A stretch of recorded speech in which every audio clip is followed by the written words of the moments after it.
வணக்கம் நண்பர்களே.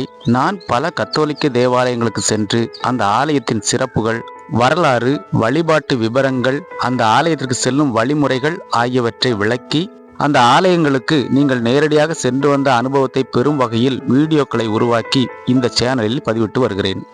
கன்னியாகுமரி மாவட்டத்தின் அரபிக்கடலை ஒட்டியுள்ள பல அழகிய கத்தோலிக்க தேவாலயங்களின் வீடியோக்களை இந்த சேனலில் பதிவேற்றியுள்ளேன். அந்த வகையில் இன்று மேல்மிடாலம் தூய தமத்திருத்துவ ஆலயத்திற்கு இந்த வீடியோவின் வழியாக நேரடியான ஒரு பயணத்தை மேற்கொள்ளலாம்.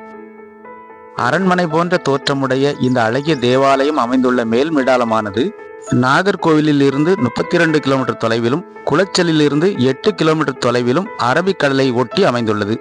இந்த மேல்மிடாலத்திற்கு நாகர்கோவில், முள்ளூர்துறை, மார்த்தாண்டம், குலசேகரம், தக்கலை, ஆரோக்கியபுரம், நீரோடி காலனி, குளச்சல் ஆகிய பகுதிகளிலிருந்து பேருந்து வசதி உள்ளது.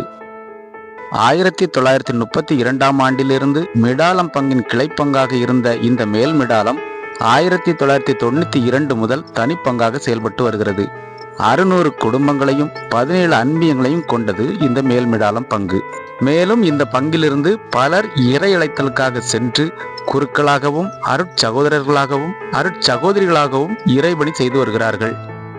தற்பொழுது நாம் சென்று கொண்டிருக்கும் இந்த பிரம்மாண்டமான அரண்மனை போன்ற தேவாலயம் அருட்தந்தை ஜினோ மேத்யூ அடிகளாரின் பணிக்காலத்தில் ஆலய கட்டுமான பணிக்குழு ஆரம்பிக்கப்பட்டு, அருட்திரு அன்றோ விஜயன் அடிகளாரின் பணிக்காலத்தில் ஆலய வேலை தொடங்கப்பட்டு, அருட்திரு சேவியர் ராஜா அடிகளாரின் காலத்தில் பணிகள் நிறைவுற்று 24/6/2011ஆம் ஆண்டு அர்ச்சிக்கப்பட்டது.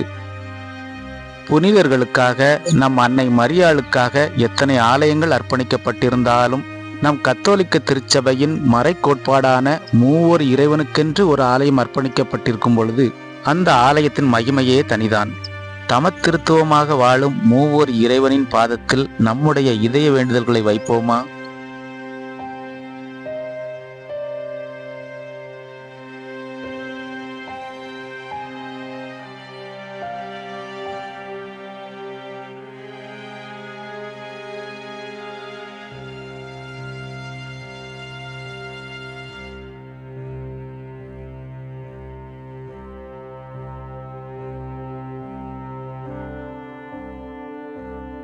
இந்த ஆலய திருவிழா பெந்தகோஸ்து திருவிழாவிற்கு அடுத்த ஞாயிறு மூவர் இறைவன் திருவிழா அன்று 3 நாட்களும், 5 ஆண்டுகளுக்கு ஒரு முறை 10 நாட்களும் வெகு சிறப்பாக கொண்டாடப்படுகிறது.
பிதா, சுதன், பரிசுத்த ஆவி என்று இணைந்து வாழும் மூவர் இறைவனின் தூய தமத்திருத்துவ ஆலயத்தை பார்த்துவிட்டு வெளியே வந்துவிட்டோம்.